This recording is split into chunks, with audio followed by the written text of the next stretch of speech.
sampai duri yang menusuk tapak kaki, sesungguhnya itu adalah cara Allah ingin menghapuskan dosa-dosa.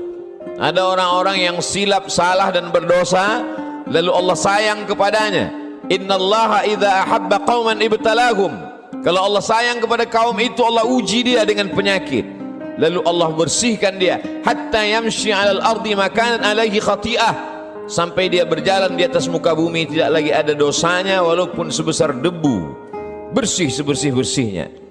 Tapi terkadang pandangan manusia berbeda dengan pandangan Allah Subhanahu wa ta'ala. Allah menguji manusia membuat derajatnya naik. Allah menguji manusia membuat dosanya hilang. Allah menguji manusia membuat dia sabar, dan ketika dia sabar Allah berikan balasan. Innama yuwaffas sabiruna ajrahum bighairi hisab. Balasannya tidak dapat dihitung oleh manusia. Tapi kemudian manusia memandang inilah orang yang terlaknat karena sering sakit, inilah orang yang terlaknat karena selalu banyak kesulitan, kesusahan dalam hidupnya. Padahal orang yang terlaknat adalah orang yang ketika diberikan nikmat, manusia menyangka itu nikmat, padahal itu hanyalah azab yang tertunda. Apa kata Allah Subhanahu wa ta'ala? Sanastadrijuhum, kami berikan mereka istidraj min haitsu la ya'lamun, tanpa mereka sadari mereka sedang dipermainkan Allah Subhanahu wa ta'ala. Orang menyangka mereka adalah orang-orang yang diberi nikmat, padahal sesungguhnya dia sedang dipermainkan dengan azab tapi berbaju nikmat.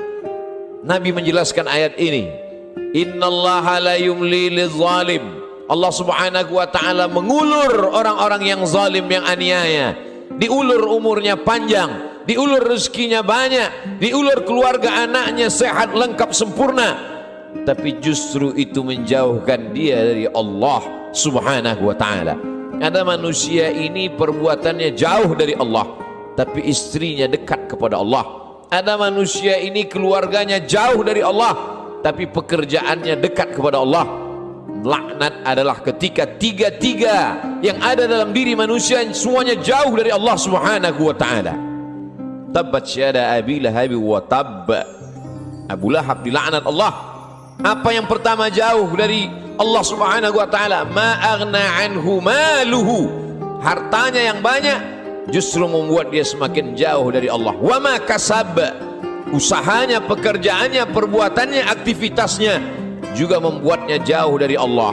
Wa mra'atuhu hammalatal hatab. Perempuan yang mendampingi dirinya juga membuat dia semakin jauh dari Allah Subhanahu wa ta'ala. Jangan sampai kita salah pandang.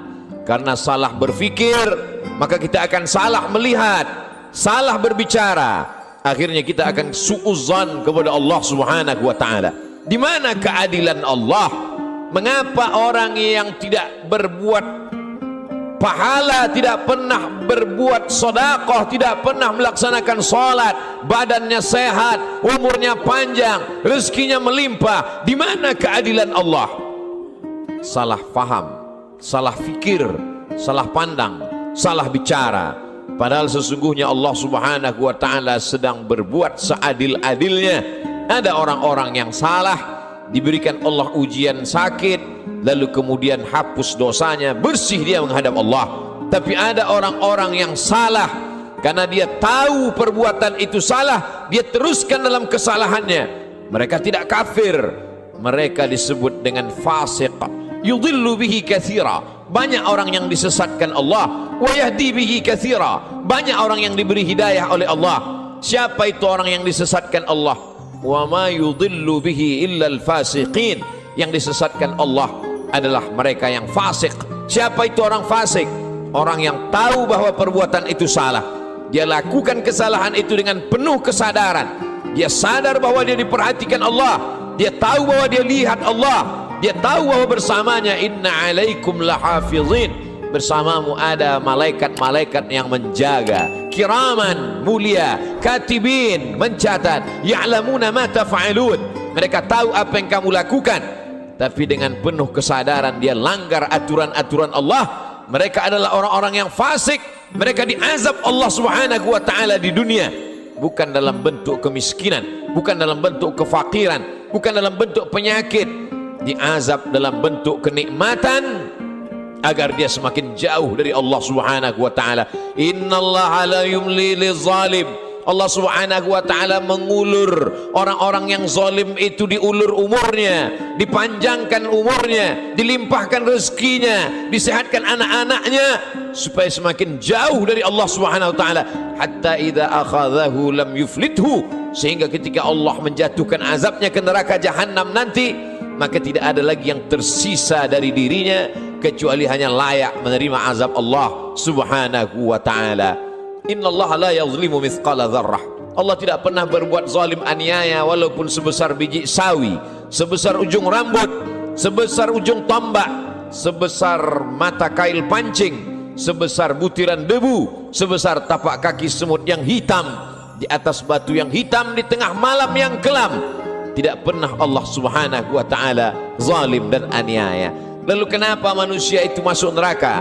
Karena perbuatannya sendiri, karena tindak tanduk dan tingkah lakunya. Karena Allah sudah memberikan dia ala fil jasadi mudghah. Ketahuilah di dalam jasadmu itu ada segumpal. Idza salahat salahal jasadu kulluh. Kalau yang dalam hati segumpal daging itu baik, maka baiklah seluruh jasadmu dari ujung rambut sampai ke ujung kaki. Wa idza fasadat, tapi kalau segumpal itu rusak, fasadal jasadu kulluh, maka rusaklah seluruhnya dari ujung kaki sampai ke ujung rambut. Ala wahyal qalb, sesungguhnya yang segumpal itu adalah hati. Wa nafsi wa ma sawwaha, demi jiwa manusia dan penciptaannya. Fa alhamaha fujuraha, Allah berikan jalan fujur, jahat, buruk, hitam, bengkok. Wa taqwaha, Allah berikan jalan yang lurus, baik, saleh. Maka kemudian tinggal manusia memilih. Manusia memilih. Qad aflaha man zakkaha, beruntunglah orang yang mensucikan hatinya, lalu dia memilih jalan yang diberikan Allah Subhanahu wa taala. Wa qad khaba man dassaha, rugi sia-sialah orang yang mengotori jiwanya, lalu dia mengotori dirinya, lalu kemudian dia kembali kepada Allah dengan pakaian dosa, lalu kemudian dia heran sendiri melihat dirinya di hadapan Allah. Ya Rabb, ma li hadzal kitab, mengapa buku catatan dosa amal perbuatan saya ini la yughadiru saghiratan, semua yang kecil-kecil, wala kabiratan, semua yang besar-besar, illa ahsaha, semua tercatat tertulis dalam buku yang nyata. Allah Subhanahu wa taala berkata padanya saat itu, Iqra, bacalah. Di dunia kita diperintahkan membaca Al-Quran bersama para kiai, guru, abaib, alim ulama, kita diperintahkan membaca kitab-kitab. Tapi saat itu kita diperintahkan Iqra kitabak, baca buku catatan amalmu. Kafa bi nafsika al-yawma 'alaika hasiba, cukuplah itu sebagai alat untuk menghitung segala perbuatanmu. Tapi saat itu apa daya, apa yang dapat dilakukan manusia? Penyesalan tak lagi bermakna. Saat itu dia hanya dapat mengutuk dirinya. Saat itu wasiqal ladzina taqaw rabbahum, orang-orang yang takut kepada Allah, maka dia akan digiring, dibawa ilal jannati zumara, masuk ke dalam surga berjamaah. Sampai di pintu surga, apa kata malaikat menyapa? Salamun, selamat kamu, tibtum, kamu sudah berbuat baik, fadkhuluha khalidin, masuklah kamu ke dalam surga khalidin, kekal selama-lamanya. Mendapatkan salam dari pejabat, mendapatkan salam dari orang kaya, betapa bangga, betapa terhormatnya. Ini bukan salam dari makhluk. Salamun qawlan min rabbir rahim, salam dari Allah Subhanahu wa taala. Jibril pernah menitipkan salam kepada Sayyidatuna Aisyah Ummul Mukminin. Betapa senangnya mendapatkan salam dari makhluk yang tak berdosa, malaikat. Tapi ini salam dari Allah Subhanahu wa taala. Salamun, salam, bersih, suci, tak ada noda dan dosa. Min rabbir rahim, dari Allah yang tak ada kotoran, subhanahu, maha suci, wa ta'ala, maha tinggi dari makhluk. Lalu siapa yang mendapatkan salam dari Allah itu? Yang mendapatkan salam dari Allah juga orang-orang yang hatinya salam. La yanfa'u malun, hari itu tak ada guna harta, wala banun, tak ada guna anak, illa man atallaha, kecuali orang-orang yang datang menghadap Allah biqalbin salim, dengan hati yang bersih, dengan hati yang suci. Tubuh manusia penuh dengan kotoran, tubuhnya dari daging, dari darah, dari tulang, dari kuku dan bulu, hancur busuk menjadi nanah, nanah menjadi santapan cacing tanah, kotor, bau, hina, rendah. Tapi kemudian dia menjadi mulia karena hatinya yang bersih mengingat Allah subhanahu wa ta'ala. Aneh, ajaban, manusia itu memang makhluk yang benar-benar aneh, diciptakan dari sesuatu yang kotor, rendah, hina. Lalu kemudian setelah ditiupkan roh ke dalam jasadnya, faqa'u lahu sajidin, semua makhluk-makhluk malaikat bersujud kepadanya. Lalu kemudian Allah subhanahu wa ta'ala mengujinya. Setelah makhluk bersujud kepadanya, maka iblis menggodanya. Tergoda dia dengan segala yang apa dia lihat di dunia. Semua yang dia pandang menggoda, semua yang dia dengar juga menggoda hati kecilnya. Tapi ada orang-orang yang diberikan Allah subhanahu wa ta'ala istiqamah. Alladzina qalu rabbuna Allah, mereka berkata Rabbku Allah, summa istaqamu, setelah itu dia istiqamah, maka Allah berikan balasan, tatanazzalu alaihimul malaikah, turun kepada mereka malaikat. Apa kata malaikat? Berkata, alla takhafu, jangan kau takut, wala tahzanu, jangan kau sedih. Karena memang penyakit manusia hanya dua saja. Yang pertama takut, yang kedua sedih. Takut terhadap masa depan, sedih terhadap masa lalu, sedih terhadap masa yang sudah lampau. Ada kekhawatiran, ada kecemasan yang berlebih dalam diri manusia untuk melihat masa depan. Cemas yang berlebih itulah yang membuat naik tensi darah. Cemas yang terlalu berlebih dari batas normal itulah yang membuat naik jantung koroner, diabetes dan lain sebagainya. Tapi orang-orang yang istiqamah, dia selalu berada dengan Allah subhanahu wa ta'ala. Masalah hidup ini besar, tapi dia berharap kepada yang maha besar, Allahu Akbar. Masalah hidup ini hebat, tapi dia mendekat kepada yang maha hebat, Allah Jalla Jalaluh, mulia. Tidak ada yang lebih mulia daripada Allah subhanahu wa ta'ala. Semua yang bersama dengan Allah, maka Allah akan membersamainya. Orang-orang yang diuji itu selalu merasa bersama dengan Allah, maka kemudian Allah membalasnya, innallaha ma'as sabirin, Allah bersama mereka. Ayatnya tidak berkata innas sabirina ma'allah, orang-orang sabar bersama Allah, tapi Allah lebih mendahulukan dirinya. Aku bersama mereka, kata Allah subhanahu wa ta'ala. Ana inda husni zanni abdi bi, aku menurut prasangka hambaku kepadaku. Idza dzakarani, kalau dia mengingat aku, menyebut aku, fi nafsihi, dalam dirinya sendiri, dzakartuhu fi nafsi, maka aku pun akan menyebut, mengingatnya sendiri, kata Allah subhanahu wa ta'ala.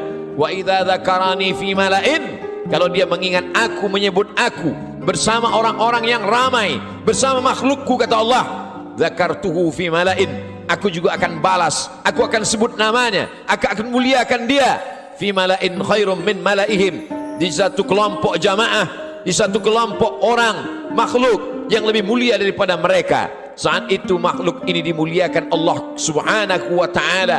Majtama'a qaumun fi baitin min buyutillah, sekelompok orang berkumpul di rumah Allah, yatsluna kitab Allah, yang dia baca adalah firman ayat-ayat Allah, wa yatadarasunahu fima bainahum, dia kaji isinya dalam kajian tafsir, dalam kajian fikih, dalam kajian hadis, dalam kajian akhlak, dalam kajian usul fiqh.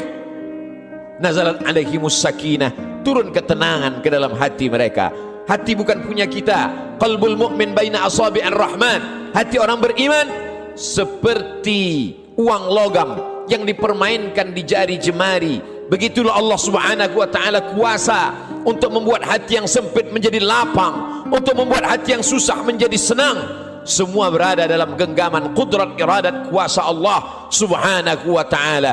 Haffat bihimul malaikah, mereka dikelilingi oleh para malaikat. Wa dzakarahumullahu fi man indah, dan mereka dibanggakan Allah subhanahu wa ta'ala kepada para malaikat. Ketika Allah menciptakan manusia, apa kata malaikat? Ataj'alu fiha, untuk apa kau ciptakan mereka ya Allah? Ataj'alu fiha man yufsidu fiha wa yasfiku dima, mereka hanya akan berkelahi, berperang, menghancurkan negeri. Lalu apa kata Allah subhanahu wa ta'ala? Menjawab dengan kata-kata kalimat rahasia, inni a'lamu ma la ta'lamun, aku lebih tahu apa yang kamu tidak tahu. Kata-kata firman Allah terbukti karena dia maha benar.